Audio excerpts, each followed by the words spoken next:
The party of Zimbabwe's embattled President Robert Mugabe is to begin moves to impeach him.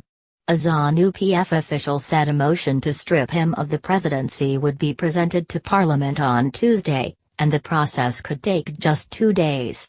The motion accuses the 93-year-old of charges including allowing his wife Grace to usurp constitutional power.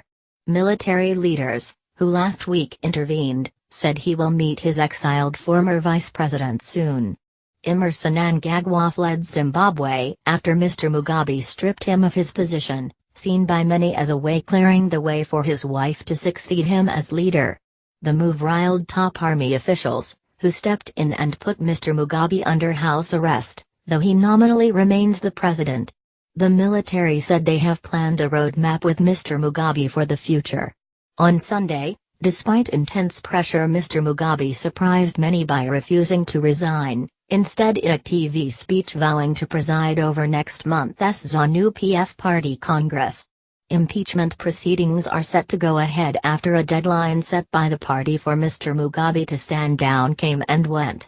Speaking outside a party meeting on Monday, Member of Parliament Paul Mangwana said of the president, "He is a stubborn man, he can hear the voices of the people, but is refusing to listen." Impeachment in Zimbabwe can only occur in specific scenarios, on grounds of serious misconduct, violation of the Constitution or failure to obey, uphold or defend it, or incapacity.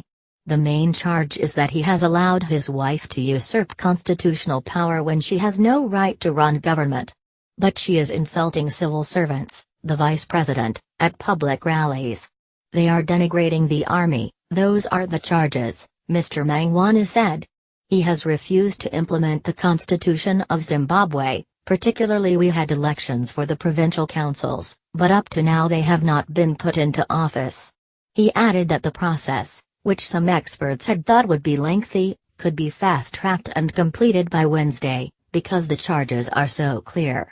Votes are expected to be held in both the National Assembly and the Senate, Zimbabwe's two parliamentary houses, on whether to begin impeachment proceedings.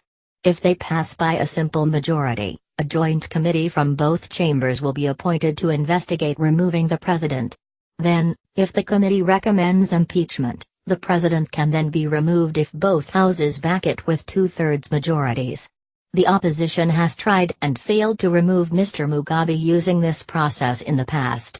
But now that the president has lost the support of his own ruling party and its overwhelming majority in both houses, reaching a 2/3 majority is achievable. The vice president would then take over Mr. Mugabe's position.